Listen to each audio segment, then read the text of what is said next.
स्वागत है। आप देख रहे हैं बक्सर ऑनलाइन न्यूज़ और मैं हूं आपके साथ गुलशन सिंह। इस वक्त हम मौजूद हैं डुमरांव में और अभी हमारे साथ आप जिनको देख रहे हैं ये हैं कामेश्वर चौपाल जी, जो कि अभी विश्व हिंदू परिषद के जो नगर कार्यालय है डुमरांव का, उसका उद्घाटन किए हैं और यहीं पर हम लोग बातचीत करेंगे। ये ऐसे महान शख्सियत हैं जिन्होंने 80 के दशक में जब राम मंदिर का जो आंदोलन छिड़ा था उसमें इन्होंने पहली ईंट जो है राम मंदिर के आधारशिला में इन्होंने अपनी पहली ईंट अपने हाथों से रखा था और ये इनको ऐसा बड़ा सौभाग्य जो है वो प्राप्त हुआ था। आज जो राम मंदिर है वो अपने मूर्त रूप लेने जा रहा है और इनको सुप्रीम कोर्ट के तरफ से भी जो ट्रस्ट बनने वाला है मंदिर निर्माण को लेकर के बन रहा है, उसमें भी इनका नाम जो है प्रस्तावित किया गया है। आइए बातचीत को हम लोग शुरू करते हैं। उसके पहले जानकारी के लिए आपको बता दें कि ये मिथिलांचल से बिलोंग करते हैं और बिहार में काफ़ी समय तक इन्होंने भाजपा का नेतृत्व किया है। उसके अलावा विश्व हिंदू परिषद के संगठन मंत्री भी रहे। इसके बाद अभी प्रदेश में भी ये अध्यक्ष हैं और इसके साथ ही अभी इनको पूरा जो श्री राम मंदिर निर्माण को लेकर के देश में पूरे अभियान चलाया जा रहा है, उसका नेतृत्व ये कर रहे हैं उस अभियान का। तो आइए सबसे पहले बातचीत के क्रम को शुरू करते हैं। सर, सबसे पहले तो हम अपने इस कार्यक्रम में आपका स्वागत करते हैं। बहुत बहुत धन्यवाद।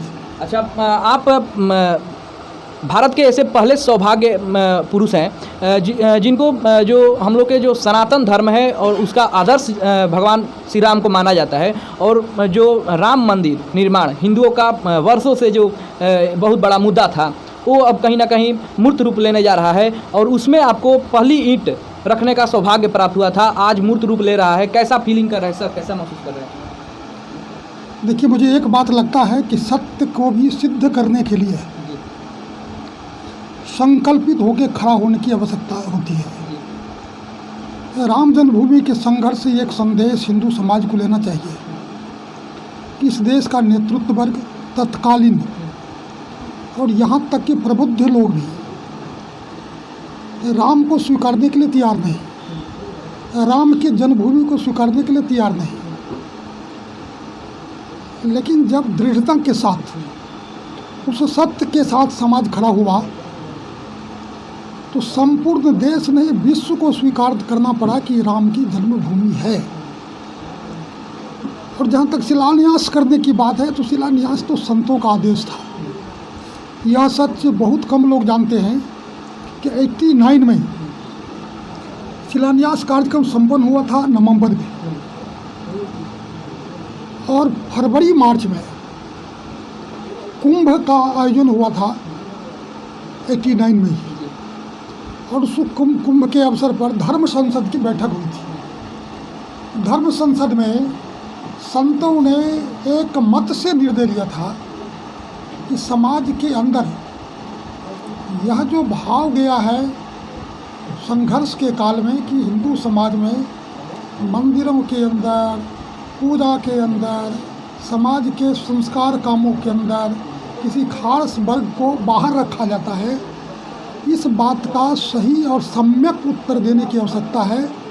और इसलिए ये संतों का निर्णय था। 1 लाख से ऊपर संत उस समय उपस्थित थे धर्म संसद में। उसी मंच से घोषणा हुआ था कि राम की जन्मभूमि पर जो शिलान्यास कार्यक्रम होगा उसकी पहली शिला समाज का कोई अंत्यज वर्ग का लोग रखेगा। और संतों के आदेश से हमने वहाँ शिला रखी थी और ये समाज को संदेश देने का काम था कि हरिक भजे सो हरिक होई, जात पात पूछे नहीं कोई। इसलिए मंदिर में प्रवेश की बात जो लोग करता है उसका ये मुंहतोड़ उत्तर था कि राम के जन्मभूमि के मंदिर के नींव में उस समाज का नींव है जिस समाज को तुम राम से अलग करना चाहते हो। इसलिए संतों का आदेश था और मेरा सौभाग्य था कि संतों की दृष्टि में मैं आया। अच्छा, एक बात और जानना चाहेंगे कि 80 के दशक में जब आप लोग राम मंदिर आंदोलन से जुड़े और संघर्ष आप लोगों का शुरू हुआ तो क्या कभी आप लोगों का यह अंदाज़ा था आप लोगों को कि आपके ही जीवन में राम मंदिर निर्माण का जो इतना भव्य मेरे जीवन में ही होगा ये तो आप लोग नहीं अंदाज करता था। लेकिन राम सत्य है ये मेरे मन के अंदर दृढ़ विश्वास था और इसलिए मुझको लगता है कि सत्य को सिद्ध करने में समय चाहे जितना लगे, लेकिन सत्य सिद्ध होगा, और ये सत्य सिद्ध हो गया, इसलिए प्रसन्नता देना है। अच्छा, जो आप लोग अनवरत संघर्ष करते रह गए राम मंदिर निर्माण को लेकर के, अभी जो राम भक्त हैं, क्योंकि आपका संघर्ष जो है वो रंग ला दिया, तो जो नए राम भक्त हैं उनके लिए आपकी क्या संदेश रहेगी? उसके लिए एक ही संदेश मेरा है कि भारतवर्ष के अंदर जो हमारे धर्म है, शास्त्र है, वेद है, वो शाश्वत है। इसीलिए सनातन हम कहते हैं। ये साइंटिफिक ढंग से सत्य है, कोई मिथक नहीं है, लेकिन इस सत्य के साथ भी खड़े होकर के सिद्ध होकर कहना पड़ेगा कि ये सत्य है। अब मैं एक उदाहरण देना चाहता हूँ कि मैं जिस भूमि से आता हूँ वहाँ एक बड़े ऋषि हुए थे, और वेद पर उनकी बड़ी अगाध निष्ठा थी। उनका नाम था उदयनाचार्य। तो जब जगन्नाथ जी गए तो वहाँ कुछ विदेशी लोगों से उनका शास्त्रार्थ हुआ, तो उन लोगों ने कहा कि तुम वेद को सत्य मानते हो क्या? कहा कि वेद तो सत्य है। कहा कि वेद सत्य है तो तुम जगन्नाथ के मंदिर से नीचे छलांग लगाओ। कहा कि लगाएंगे। और वो जगन्नाथ जी के मंदिर पर चढ़कर उसके गुंबज से छलांग लगाया। तो छलांग लगाते समय उनके मन में एक बात आई, और उन्होंने कहा कि वेद यदि सत्य है तो नीचे जब गिरे तो उनकी एक आंख में चोट आ गई। तो कहा कि तुम्हारी आंख में चोट आ गई, तुम कहते हो वेद सत्य है तो कैसे चोट लग गई? अरे मूर्ख, इस बात को देखो, मेरे मन में यदि ये भ्रम न होता कि यदि वेद सत्य है तो मुझे कुछ नहीं होता। मैं कूद जब रहा था तो मैंने कल लगा दिया यदि वेद सत्य है तो, इसलिए चोट होके बच गई, नहीं तो 120 फीट नीचे गिरने पर तो हड्डी हड्डी छितर जाता। तो हिंदू नौजवानों को ये बात अब मानना चाहिए कि हमारे पुरखों ने जो तत्व ज्ञान दिया है वो सिद्ध सत्य है, और उसको पूरे निष्ठा के साथ सिद्धस्थ होकर खड़ा होकर बोलने की आवश्यकता है। और आज मैं बताऊं कि पूरे विश्व में तलवार के बल पर जो अपने धर्म को बढ़ा ले, लेकिन समझ के बल पर आज भी विश्व में हिंदू बड़े बड़े धन वाले, पैसे वाले, बुद्धि वाले, डिग्री वाले लोग हिंदू धर्म को अपना रहे हैं। और मुझे तो लगता है कहीं ऐसा न हो कि भारत में हिंदुत्व का ज्ञान भी कहीं अमेरिका से लेना पड़ेगा, क्योंकि आज अमेरिका है, रसा है, जर्मनी है, जापान है, विश्व के जितने भी उन्नत कंट्री है वो भारत के उन अध्यात्म के चीज़ों का अध्ययन कर रहा है कि आखिर भारत जगत गुरु था तो था कैसे, उसमें सार तत्व क्या है। साइंस से कब्रिचर करके सिद्ध कर रहा है कि नहीं, भारत जो कुछ आज से हजारों लाखों वर्ष कह दिया वो सत्य है। आपने देखा ना अमेरिका का राष्ट्रपति जब कोरोना आया तो उनको कोई उपाय नहीं सूझ रहा था। हम लोग कहते थे कि 2 गज की दूरी और मास्क जरूरी, और वो हमको सिखा रहा था भारत की संस्कृति का, हाथ जोड़ के प्रणाम करो, ऐसे नमस्कार करो। तो उनको समझ में आ रहा है कि हमारे संस्कार की एक एक चीज़ कितने साइंटिफिक है। और इसलिए हमारे नौजवानों को पाश्चात्य जगत के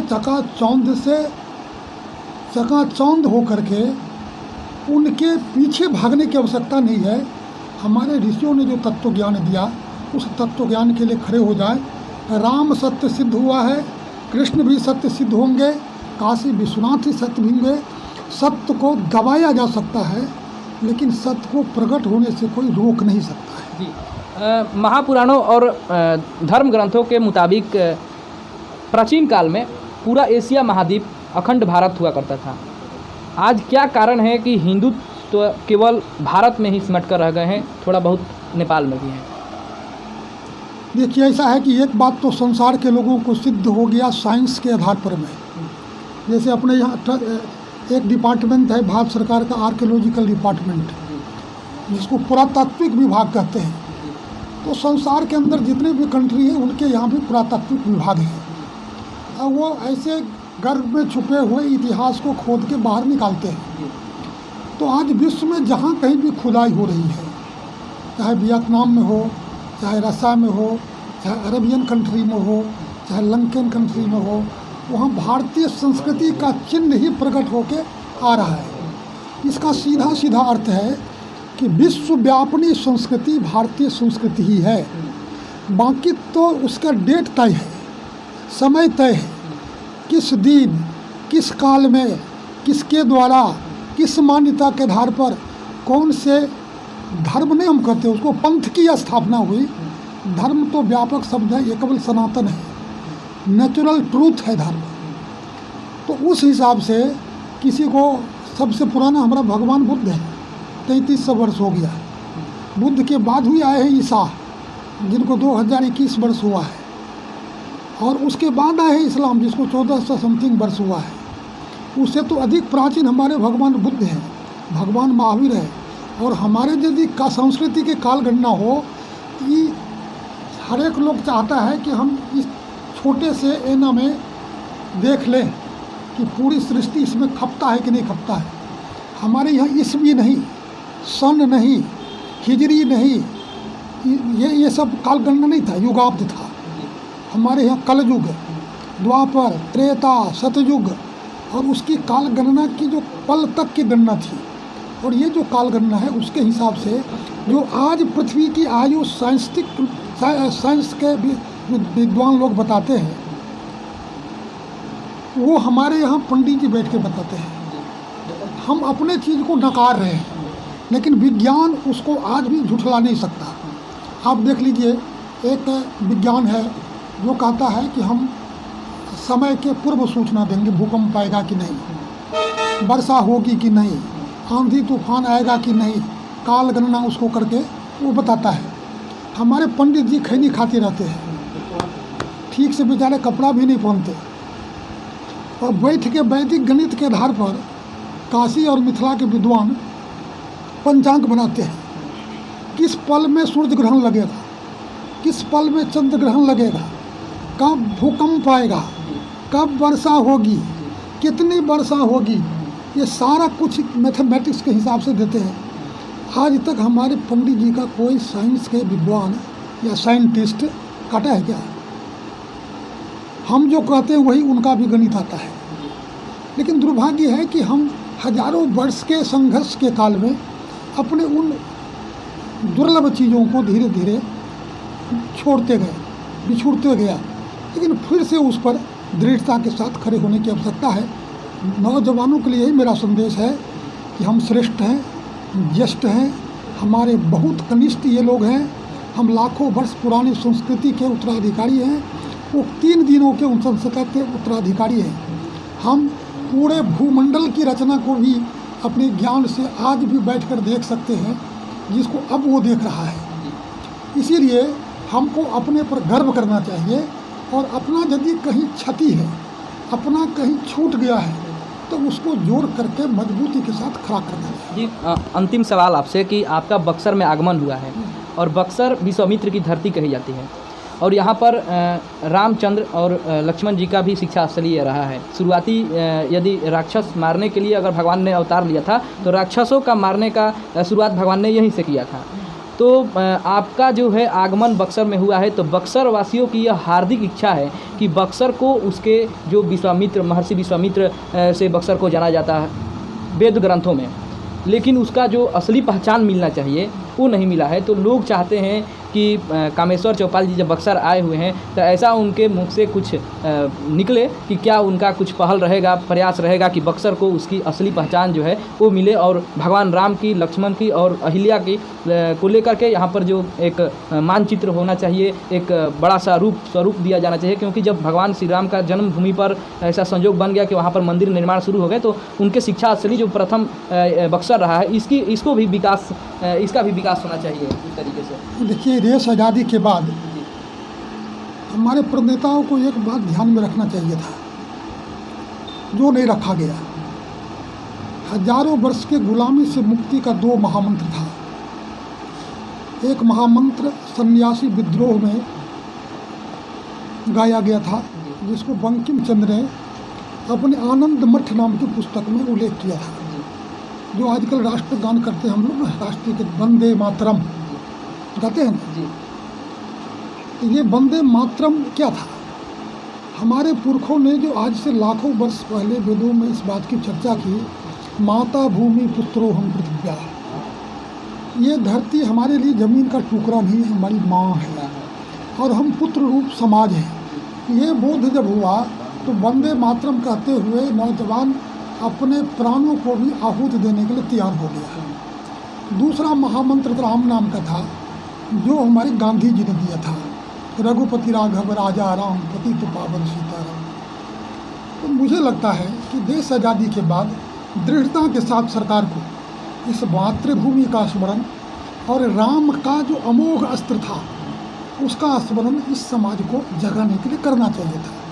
लेकिन ऐसी सरकार आई और ऐसे उसके शिक्षा पद्धति बने कि आज़ादी के 25 वर्षों तक लगातार जिसने इस देश को रौंदा, जिसने इस देश को संस्कृति को लूटा, ऐसे लोग यहाँ पर संस्कृति के संवाहक बन गए, शिक्षा मंत्री बनते रहे। और आज भी देखिए तो भारत के इतिहास में केवल मध्यकालीन इतिहास ही पढ़ा जाता है हमारे बच्चों को। दुर्भाग्य है कि हमारे बच्चे मुस्लिम कल्चर पढ़ के आईएएस बन सकता है, लेकिन भारतीय संस्कृति को पढ़ के आईएएस बनने की छूट नहीं है। ऐसी स्थिति में हम कल्पना क्या कर सकते थे ऐसी सरकार से जो राम को नहीं मानता, जो एफिडेविट देता है सुप्रीम कोर्ट में कि राम मिथक है, राम हुआ ही नहीं है। अब आप लोगों ने एक सरकार लाई है जो राम के नाम से सरकार को, संस्कार को निश्चित करता है देश में। और उसने एक निश्चय किया है, और वो निश्चय है कि भारत के हमारे जितने महान पुरुष हुए हैं उनके नाम पर सर्किट बनाया है, पथ, परिपथ। राम परिपथ बना है, बौद्ध परिपथ बना है, जैन परिपथ बना है, गांधी परिपथ बना है। तो इनके माध्यम से भगवान बुद्ध से जुड़े कौन कौन से स्थान, भगवान महावीर से जुड़े हुए कौन से स्थान, महात्मा गांधी से जुड़े हुए कौन से स्थान, राम से जुड़े हुए कौन से स्थान, उन सबों के जीर्णोद्धार का उपाय होगा। और उस दिशा में काम प्रारंभ हुआ है, लेकिन काम लंबा है, समय लगेगा। उसमें से विश्वामित्र की तपस्थली को छोड़ा नहीं जा सकता, और जब विश्वामित्र ही नहीं होंगे तो राम जैसे संस्कारवान नौजवान कहाँ से आएगा। इसलिए विश्वामित्र के धरती के लोगों से मैं कहता हूँ कि आप भी अपने पुरखों के तेज को स्मरण करिए और अपने अंदर वो ओज पैदा करिए जो राम जैसा तेजस्वी पुत्र पैदा हो सके और राम जैसा नौजवान गढ़ा जा सके। चलिए इन्हीं शब्दों के साथ वही अपनी बात को समाप्त करता हूँ। बहुत बहुत धन्यवाद, आप अपना कीमती समय हमको दिए, इसके लिए बहुत बहुत आभार। ये थे हमारे साथ राम मंदिर निर्माण के प्रथम ईंट रखने वाले कामेश्वर चौपाल जी, जिन्होंने बेबाकी से सभी प्रश्नों का उत्तर दिया और इन्होंने बताया कि किस तरह से लोग जो हैं अपने सनातन धर्म को भूलते जा रहे हैं और वहीं पश्चिमी सभ्यता को अपना रहे हैं।